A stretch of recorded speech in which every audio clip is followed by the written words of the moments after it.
So today we're going to talk about kosher slaughter, current issues in an ancient practice.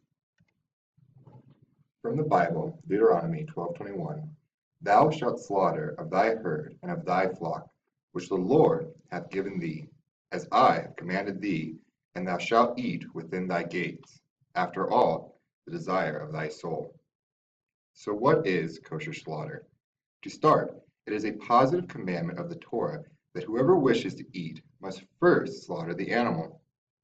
Only one who is knowledgeable in the laws of slaughtering, shechita, and proficient in its practice, and who is a believing, pious Jew may act as a slaughterer. The slaughter must be performed by a shohet, who is properly trained in the act of kosher slaughter. Shechita must be done by the means of a swift, smooth cut of a sharp knife, whose blade is free of any dent or imperfection. Shechita entails severing the trachea and the esophagus in accordance with the oral tradition, which requires that 5 improper procedures be avoided, lest they invalidate the shechita and render the animal unfit to be eaten. They are first, hesitation or delay while drawing the knife. Second, excessive pressure or chopping. Third, burrowing the knife between the trachea and the esophagus or under the skin. The fourth, making the incision outside the specified area. And the last one, the fifth, laceration or tearing of the trachea or esophagus, which would result in an imperfect blade. An animal or fowl that is improperly slaughtered, or as already noted, that is not slaughtered but it dies of itself, is considered karian and unfit for food. Finally, it is forbidden to slaughter the parent with its young on the same day. What stirs the most controversy today is that animals cannot be stunned or anesthetized. They are fully conscious at the time of slaughter. So these rules are pretty complicated.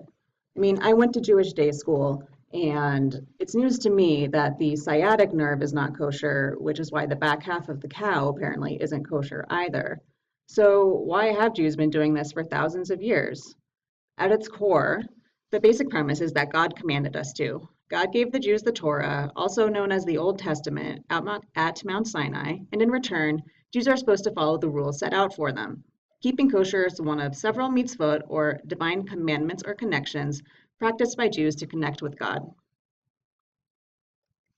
Beyond that, there are a number of theories why, a few thousand years ago, it might have made sense to eat some foods and not others.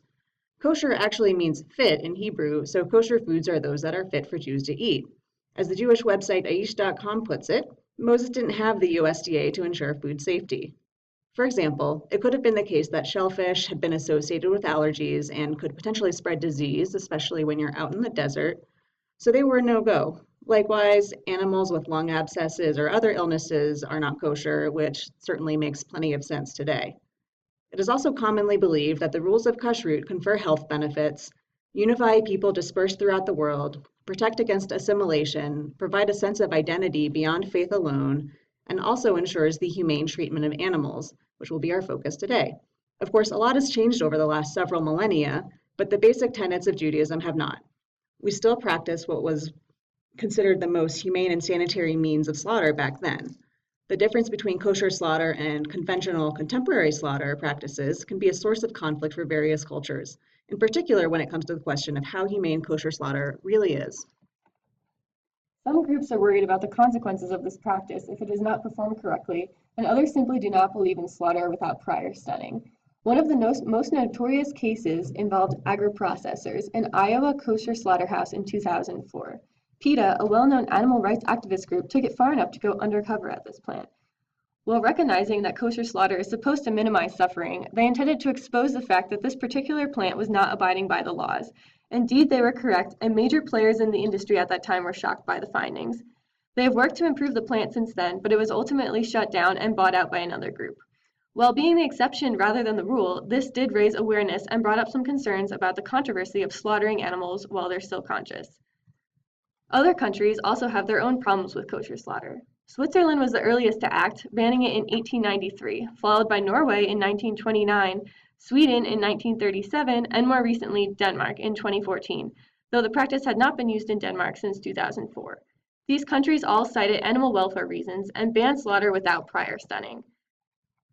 In Switzerland and Norway, banning kosher imports has also been discussed, but no laws have been made. Some argue that this is an animal rights issue, while others argue that it's an anti-Semitic sentiment. Kosher slaughter across the world has developed its own nuances depending on its interactions with the surrounding cultures and people. Some rabbis have been willing to adapt their methods to improve the welfare of kosher animals. Temple Grandin has worked with rabbis and organizations in the US, Canada, and Europe to develop equipment to hold animals for slaughter and enhance techniques to decrease the time animals are conscious following slaughter. She also developed guidelines to judge the welfare of animals, including the falling score, the vocalization score, and the electric prod score, as well as establishing a minimum standard for each of these tests. Temple Grandin's work has allowed for the persistence of this ancient ritual while minimizing the discomfort and pain of kosher animals. With these guidelines, kosher slaughter is able to better assimilate into different cultures.